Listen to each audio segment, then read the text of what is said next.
sont là pour la présentation du business model YZ Édition. Et on démarre maintenant. Donc voici le programme de cette petite réunion. Et voilà. Je laisse la première personne se présenter s'il veut bien. Qui veut prendre la parole?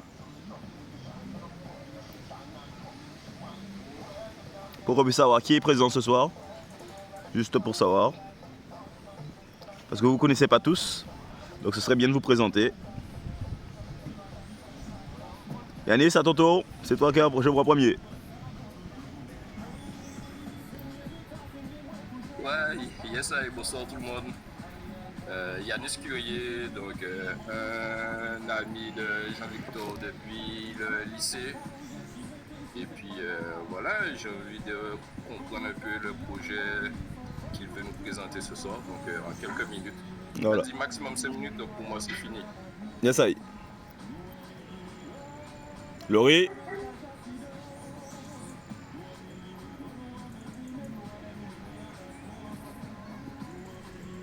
Allô, Laurie. Bon, sinon Joël.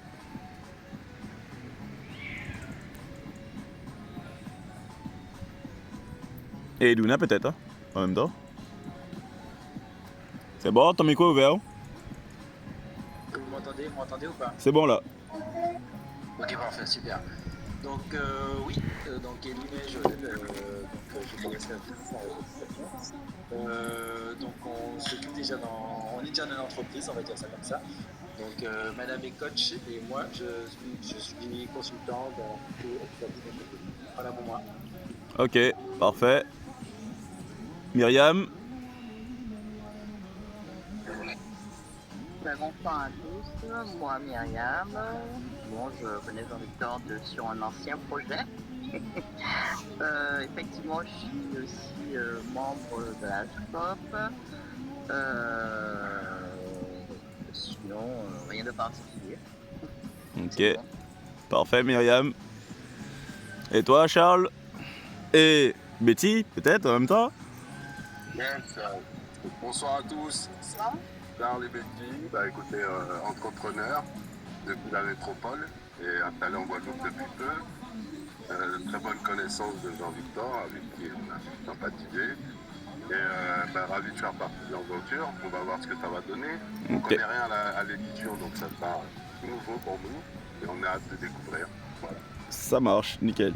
Et moi, Jean-Victor, je suis un AA, donc un apporteur d'affaires. Donc tout à faire, je fais que ça. Donc dès qu'il y a du business, je regarde. Après, je prends mon temps. Mais j'ai pas envie, en fait, j'ai jamais envie de le faire seul. Donc à chaque fois que j'ai voulu faire des choses seul, c'est pas que je me prends les pieds dans le tapis, c'est pas ça. C'est qu'à un moment donné, on finit par s'épuiser. Et surtout si c'est physique, c'est compliqué. Voilà.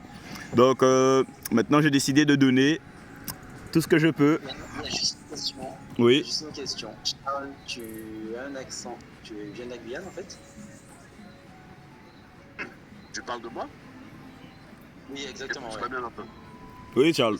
Non, pas du tout. Je suis métissé. Je suis né en Afrique et mon grand-père est guadeloupéen et ma femme est guadeloupéenne. Okay. Mais c'est vrai, j'ai un petit accent parce que j'ai vécu aussi en Afrique et je suis né là-bas. D'accord, ok. Après la métropole et la Guadeloupe. Ok. Bon, très bien. Voilà. Merci beaucoup. Ça t'a interpellé alors? Oui, ça a interpellé, surtout madame. Ah, d'accord. Bon, ok alors. Nickel. Nickel. Et il nous manque Laurie. Laurie, quoi demi? Je vais pisser. Bon, on va dire que Laurie, c'est qu'il est la 7ème personne. Attendez, je regarde. Tac, c'est bon. Allez, on va avancer. Hein. On va avancer. Allez. On continue. Alors, rappel sur le projet AZ Corporation. Donc après, le but c'est pas de s'attarder, mais on va dire que SCG Corp, c'est une société d'exploitation. Donc elle est tout en bas. C'est ce qu'on est en train de démarrer, qu'on est en train de finir de mettre le capital de côté. Et je pense qu'on va démarrer YZ Édition bien avant. Si on regarde bien les flèches ici, y a les flèches qui remontent vers des JV, donc des Joint Ventures. Et en fait, il faut se dire que chacune des sociétés qu'on va créer ne vont pas s'appeler SCG quelque chose ou JV quelque chose. En fait, elles auront un nom indépendant en fonction du lieu, du moment, de l'inspiration. En fait, ça s'appelle un masque.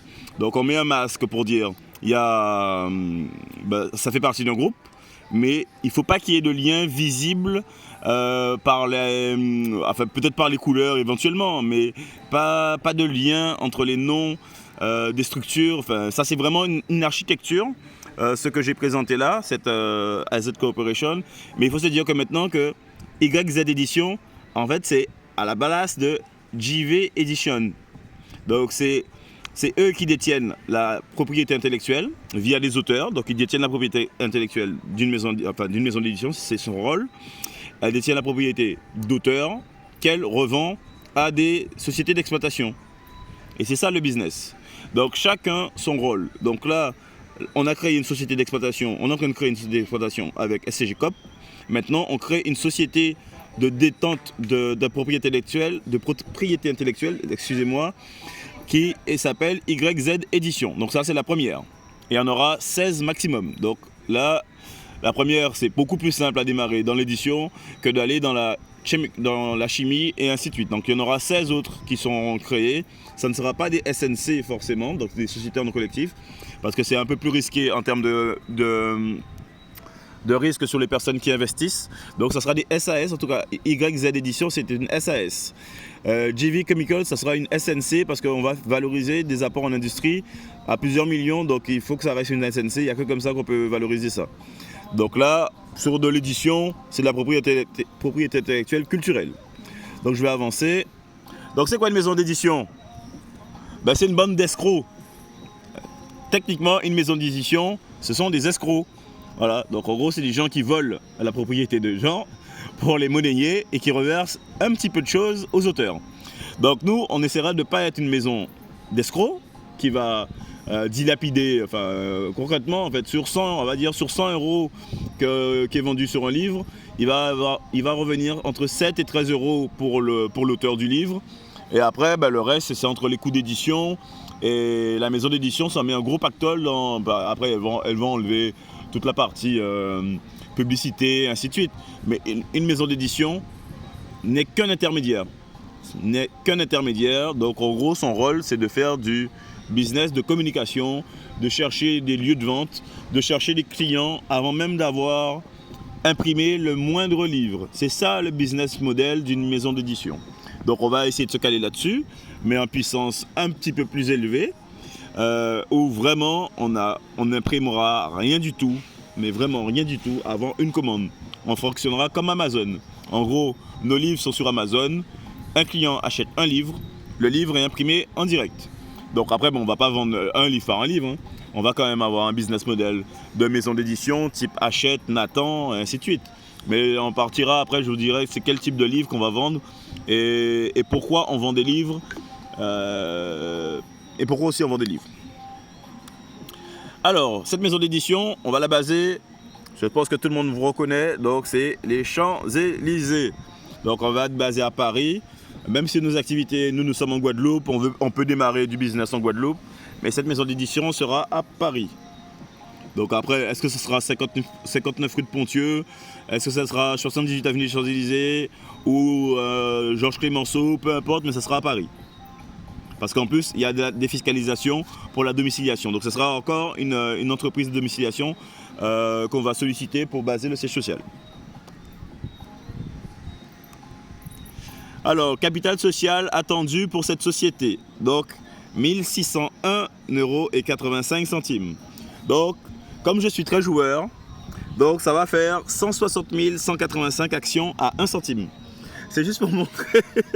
Là, cette fois-ci, quand même, ça sera modifié. Ce ne sera pas à partir d'une action. Je ferai quand même quelque chose de cohérent.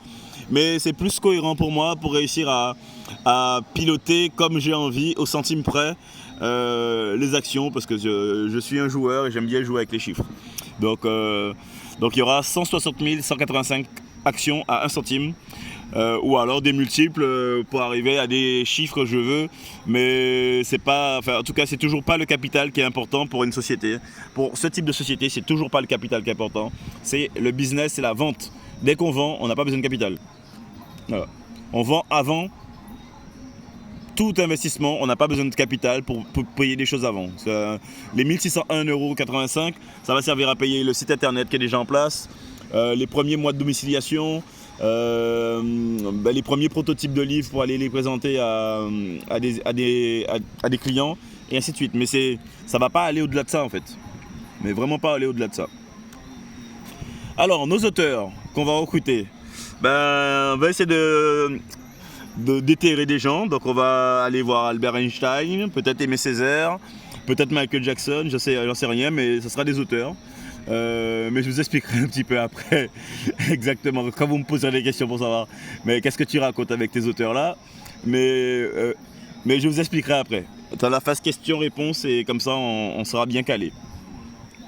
Donc ça sera que des auteurs renommés à renommée internationale. Tu tapes le nom sur internet, tu les trouves et donc tu trouveras nos livres.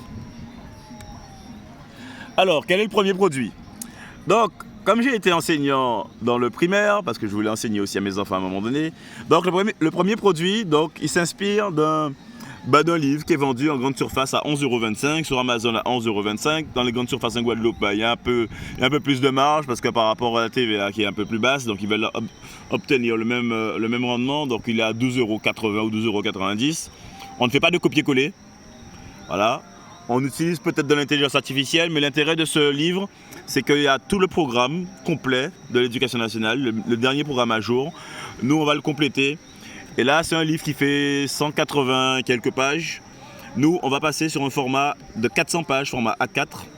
Donc 400 pages de savoir, de savoir-faire, du sur-mesure, beaucoup d'interactivité, beaucoup de compléments. Donc on mettra notre propre système en place, type école directe, type Pronote, mais qui est sans abonnement. Donc en gros, les parents n'ont pas payé un abonnement supplémentaire, les écoles n'ont pas à payer un abonnement supplémentaire. Tout sera full package par rapport, dès qu'on démarre une école avec un système de ce type de livre, de 400 pages. En gros, c'est un livre unique, hein. Pourquoi j'ai préconise ce format-là et pas le format de la grande surface? Parce que c'est vraiment type, ça ressemble à un truc pour les cahiers de vacances, mais il est vraiment très complet. En fait, c'est pas un cahier de vacances. Si nos élèves arrivent à maîtriser ce type d'ouvrage, ils ont maîtrisé leur année scolaire. Parce que clairement, actuellement, les élèves ils se baladent avec 5-6 manuels, ils n'y vont jamais au bout. Donc l'objectif, c'est que ce soit un livre qui suive les élèves de la très petite section. Après, il ne faut pas 400 pages, hein, pour les maternelles, mais jusqu'au bac plus, voilà, mais jusqu'au bac en tout cas. On aura un livre, une collection de livres qui va rappeler tout l'univers, par exemple. En gros, les enfants, ils auront leur livre de la toute petite section jusqu'au bac qui se suit, et avec tous leurs souvenirs dedans. Donc c'est pas juste un livre, c'est aussi un mémoriel de la vie, du retraçage de la vie des enfants au travers d'un seul et unique livre qui va regrouper vraiment tout. Donc en termes de prix, peu importe le prix, enfin je dis peu importe le prix, mais en tout cas il y aura un seul livre qui va remplacer 5 à 7 livres. Voilà, parce qu'il y a 1, 2, 3, 4, 5, 6. Après si on dit plus, si on a aussi le PS, tout ce qui est art culturel, donc ça peut remplacer quasiment 8 manuels ou 8 corps d'activité qui sont enseignés en tout cas au primaire, à l'élémentaire. Alors, le business model. Dès 2025, je ne fais pas un business, c'est pas un business plan, c'est un business model. Après le business plan, on regardera plus tard. Alors le cahier des charges, il est toujours le même sur toutes les sociétés. Donc on a des clients internes qui sont moteurs, donc c'est nous qui sommes moteurs. Après si on a des salariés, mais on n'en aura pas de salariés, donc c'est nous qui sommes moteurs, qui sommes rémunérés dignement, et c'est nous qui recommandons à d'autres personnes, ainsi de suite.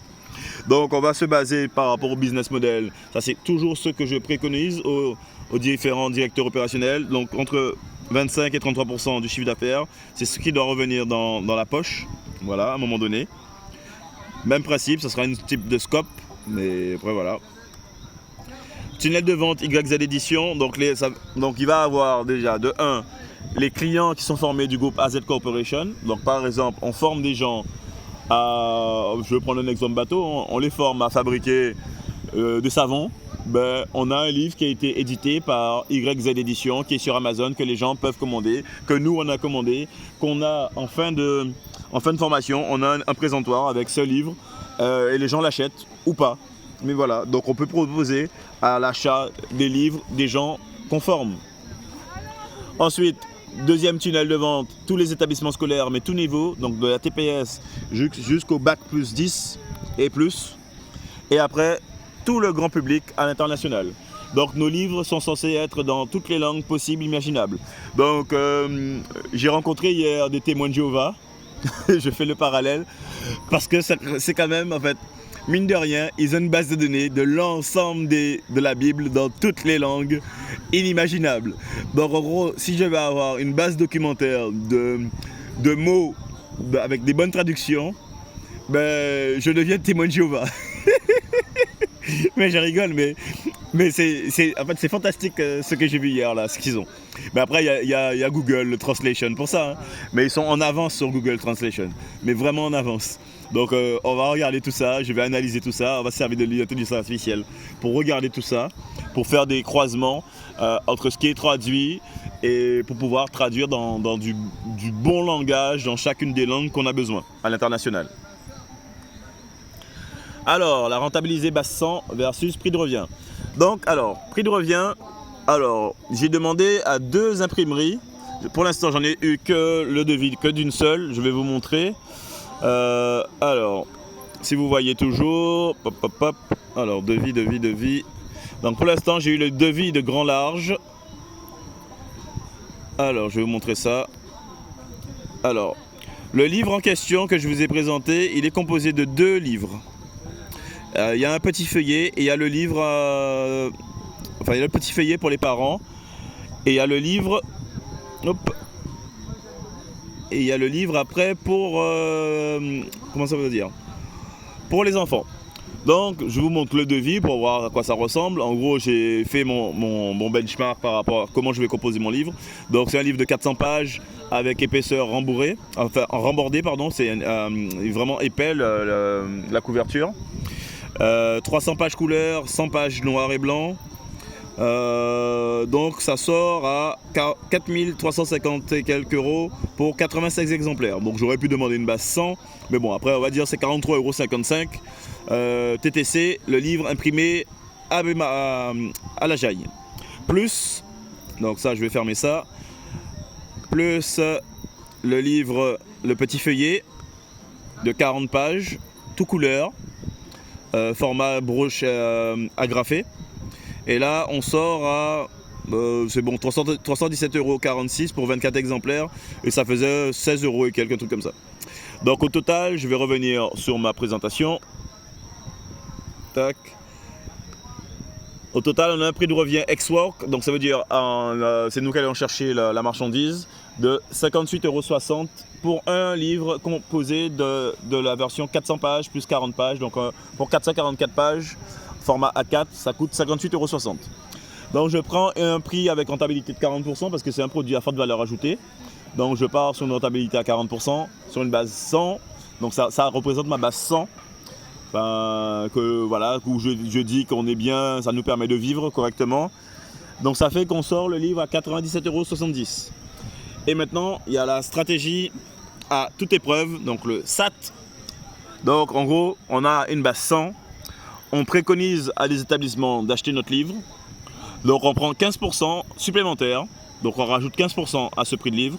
Et on dit à cet établissement, si les parents achètent ces livres parce que vous avez recommandé ces livres, on vous reverse le différentiel. Donc ça fait 17 € et quelques, un peu moins de 17 € pour chaque livre qui est acheté pour votre établissement, pour chaque élève. Donc le business, la cotation que j'ai faite avec Grand Large et avec l'imprimerie qui est à Goyave, parce qu'ils font pareil aussi, mais j'attends leur devis la semaine prochaine pour voir un petit peu. Après même, il faut avoir 2 éditeurs, même 3 imprimeries d'une manière générale quand on fait du business, parce qu'on ne sait jamais s'il y en a un qui brûle, s'il y en a un qui est en retard. Il faut pouvoir travailler avec plusieurs personnes en même temps, hein. Donc voilà, donc on ne met pas tous ses œufs dans le même panier, même pour ses fournisseurs. Même on peut en avoir 10, mais il n'y en a pas 10 en Guadeloupe, en imprimerie comme ça. Donc après, et on ne va pas imprimer en France pour faire venir en Guadeloupe. Non plus. On va imprimer local. Si on a les clients qui sont à Bordeaux, on imprime à Bordeaux. Si on a des clients qui sont à Lyon, on imprime à Lyon. On ne va pas faire voyager les livres. Voilà. Chaque endroit, on aura notre imprimeur local.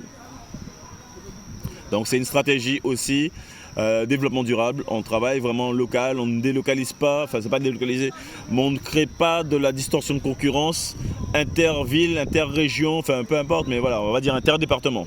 Voilà. Sinon c'est problématique aussi sur le long terme, sur une stratégie de groupe. Et voilà, je pense que j'ai fini pour la présentation du business model. Donc maintenant, place aux questions. Si vous avez des questions pour comprendre qu'est-ce qu'on vend pas, est-ce que vous... Voilà, donc je vous laisse maintenant discuter avec moi de ce que vous voulez. Donc il nous reste 12 minutes. La parole est à qui veut.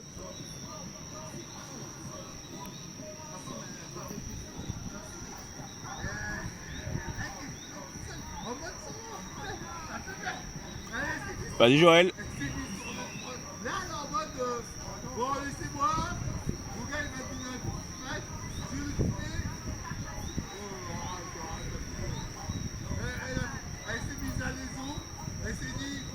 Quelqu'un veut prendre la parole? Poser des questions? Je suis toujours en ligne? Normalement je pense que oui.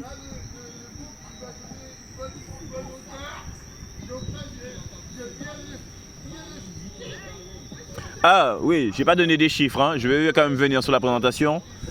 J'ai fait un petit calcul vite fait quand même. Hein. Attends Joël, je vais juste quand même, avant que tu reprennes la parole, juste pour faire un petit topo. Donc il y a 12 millions d'élèves qui fréquentent les écoles du collège et lycée. Donc 12 millions fois 114,90 €, ça représente un chiffre d'affaires, enfin on va dire annuellement, il y a 1 milliard 378 800 000 € de chiffre d'affaires. Donc je fais un objectif, j'essaie de toucher 0,16% on va dire du marché. C'est déjà 2 208 000 €. Voilà, donc en gros c'est ça le chiffre d'affaires qu'on peut estimer. Après il faut enlever 15% là-dessus pour redonner aux établissements qui font confiance. Mais sur un marché de 1,4 milliard on va dire, on récupère 2,2 millions pour démarrer, on va dire gentiment, sur une progression gentille. Voilà. Donc je reviens sur les questions maintenant. C'est vrai que j'ai pas parlé de chiffres, hein, mais c'était pas l'objet. Moi, peu importe ce qu'on va vendre. D'une manière générale, j'ai un seul objectif, c'est une rentabilité entre 25 et 33% d'excédent brut d'exploitation par rapport au chiffre d'affaires. Vas-y Joël.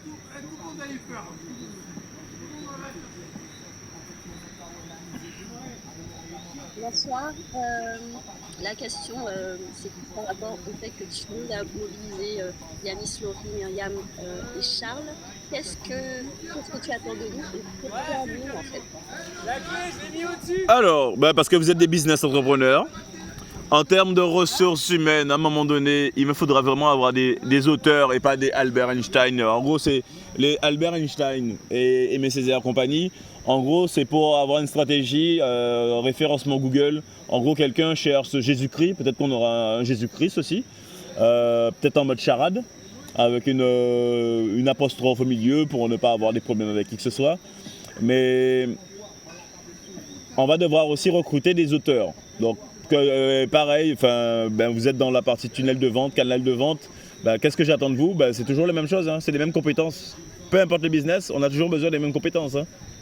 On vend un produit, on vend un service, j'ai besoin des mêmes compétences. J'ai besoin de compétences en ressources humaines, j'ai besoin de compétences en tunnel de vente, j'ai besoin de compétences en stratégie, ingénierie des affaires, en comptabilité. Donc ça c'est Charles également. Donc Charles il se posait la question, lui qui a beaucoup bourlingué plutôt dans le solaire, des choses comme ça, qu'est-ce qu'il va faire dans le monde de l'édition?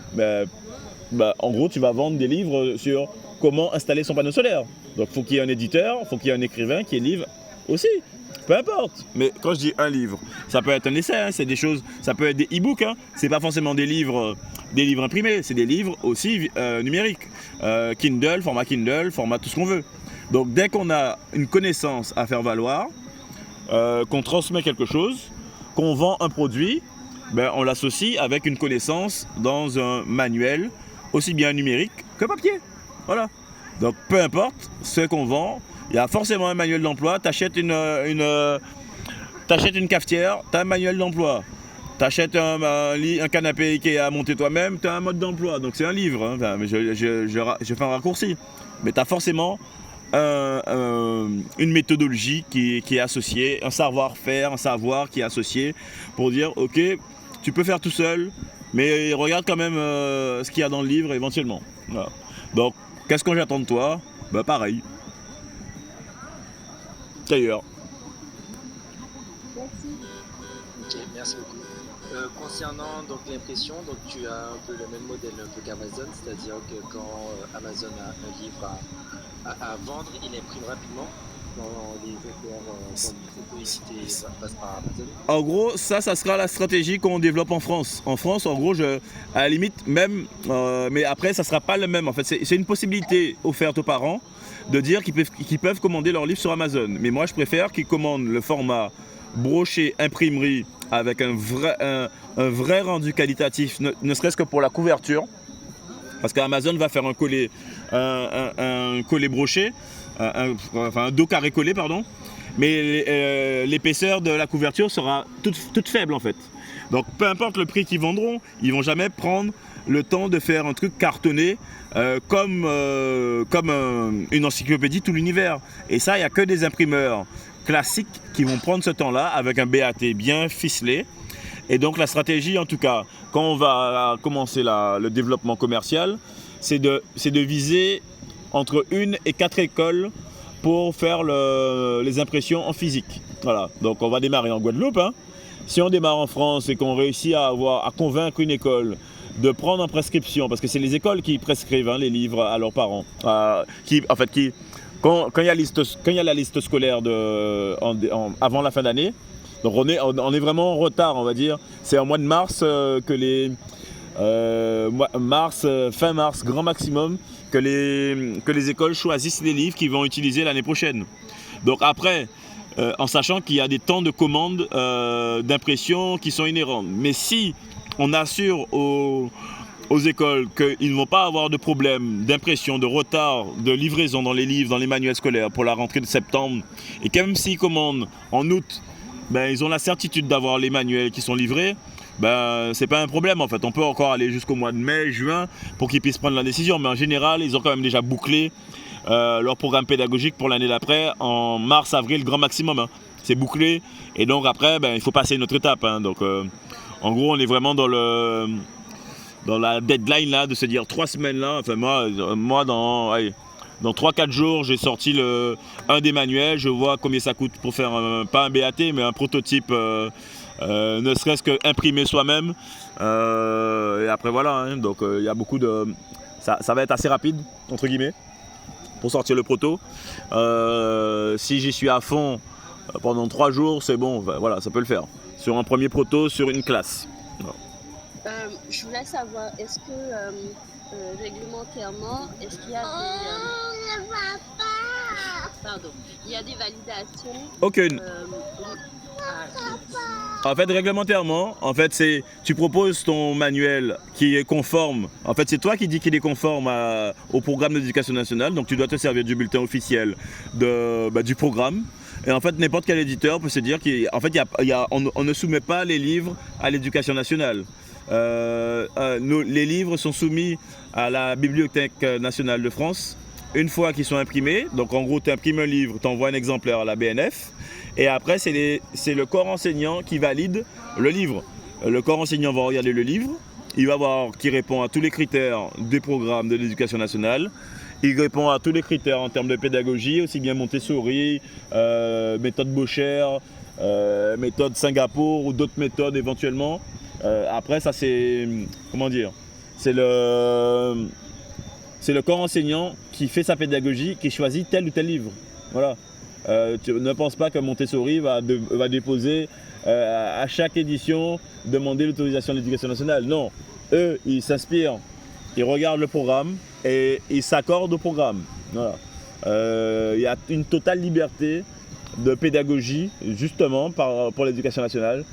tant qu'on respecte le programme, tant qu'il y a tout dans le programme, ben, tu peux enseigner de plein de manières différentes et en gros, tu n'as même pas besoin de manuel en réalité pour enseigner à des enfants.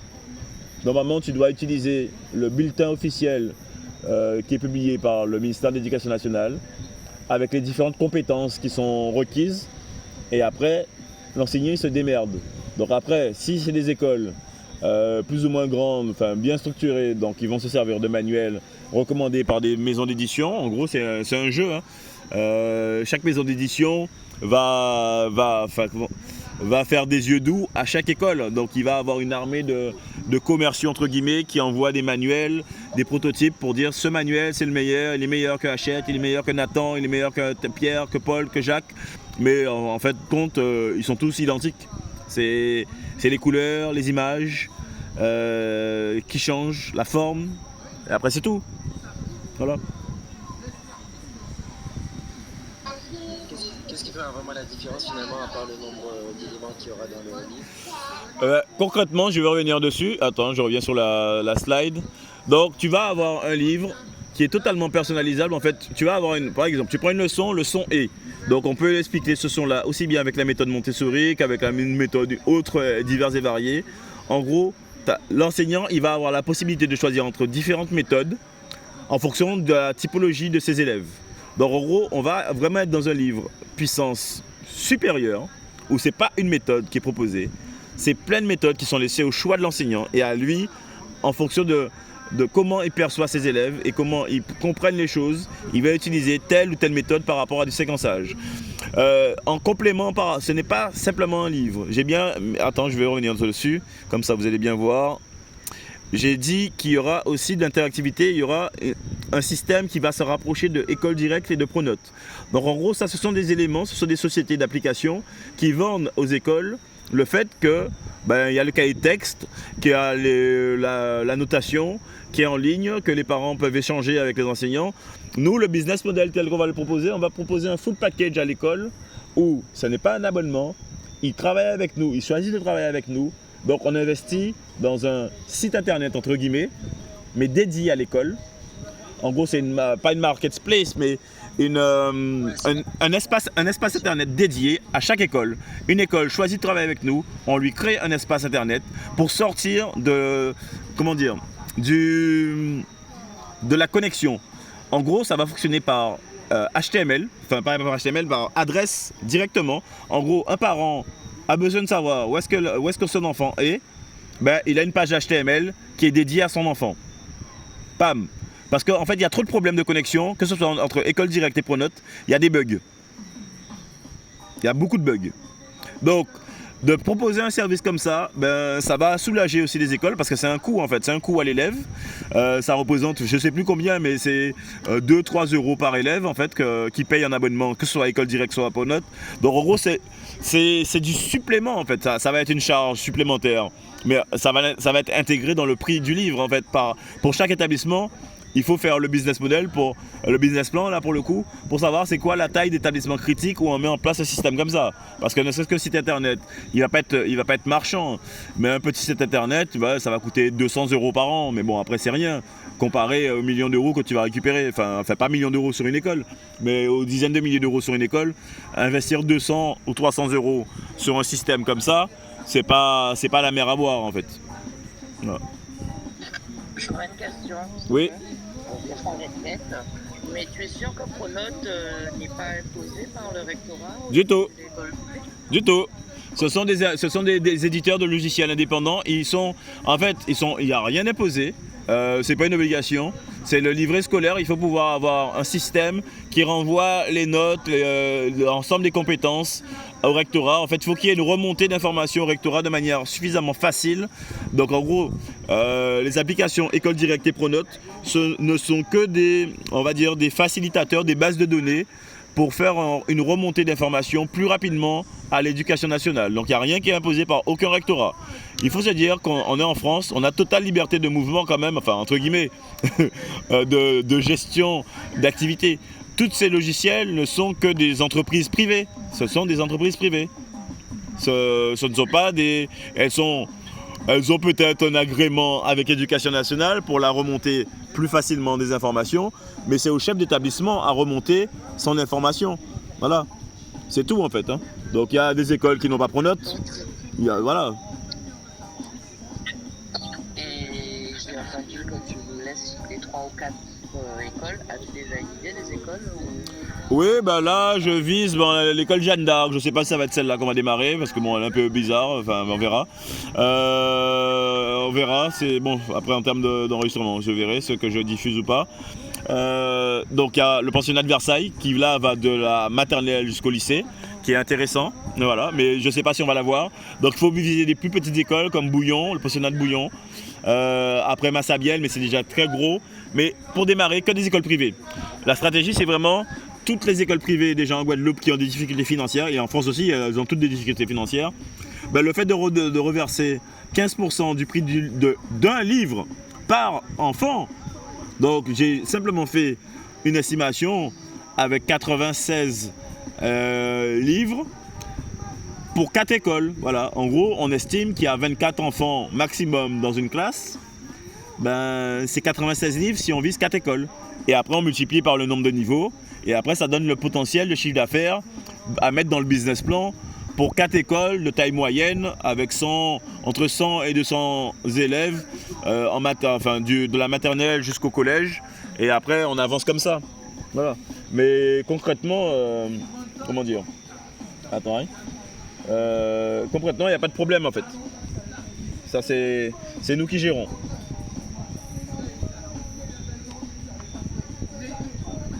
Autre question ?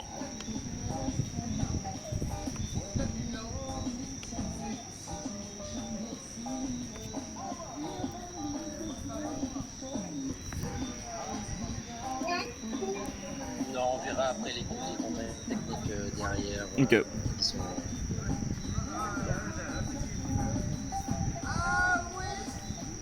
C'est bon ? Bon, Myriam, c'est bon pour toi ? Ouais, c'est bon. Ok. Yannis, c'est bon pour toi ?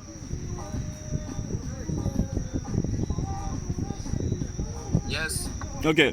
Donc là, la prochaine étape, donc en gros, pour demain, je finalise, en tout cas, j'attends le deuxième devis de l'imprimerie à Goyave pour avoir les 2 devis pour savoir quel est le prix de vente maximal. En fait, en gros, ça c'est le prix de vente maximal. Notre prix de revient n'est pas optimisé. Hein. Donc en gros, j'ai demandé ce tarif-là pour savoir quel est le prix de vente maximal.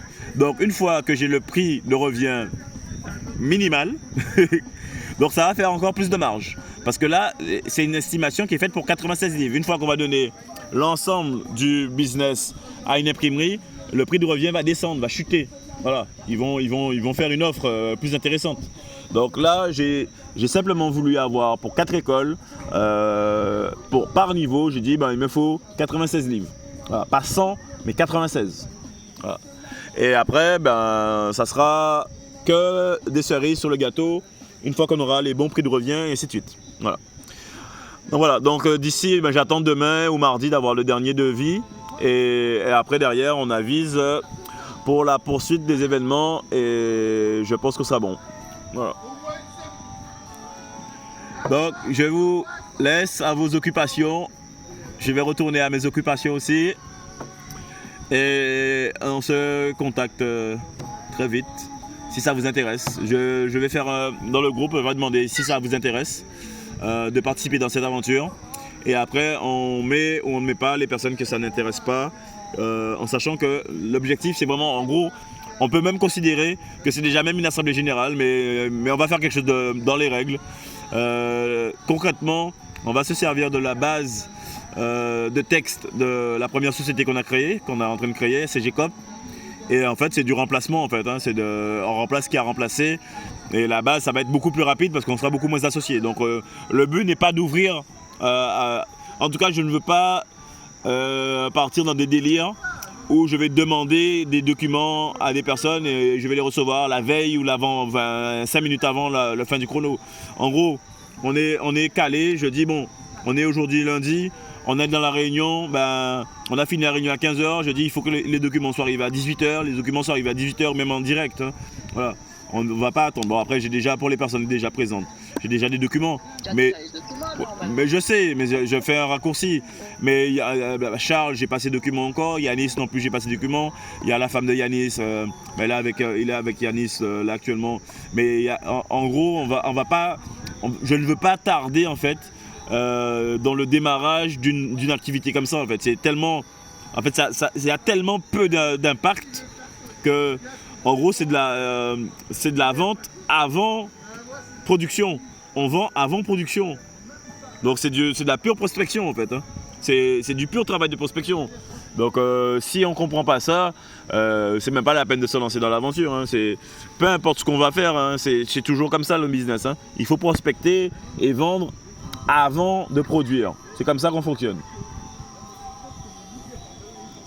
Donc voilà. Donc ça va être assez rapide normalement. Donc dans la semaine, je ne sais pas quel jour, mais l'Assemblée Générale aura lieu cette semaine. Enfin la semaine qui vient là. Ouais. Et il n'y aura pas d'invitation. Hein. Il n'y aura pas d'invitation formelle avec des dossiers, des patatis, des patatas. Non, là c'est direct. Hein. Je ne vais pas faire de formalisme comme les fois passées. Voilà, ça va être très très très direct. Voilà. Ok, bien reçu. Voilà. Bon. Allez. Bon week-end à vous. Bon week-end, non. Belle soirée. C'est fini le week-end, hein, Joël. Hein. Pour moi, il commence le week-end. C'est fini pour toi, putain. Non, moi je suis. Au revoir. Allez, à plus tard, Yanis. Allez, bonne journée à tous. Yes, I.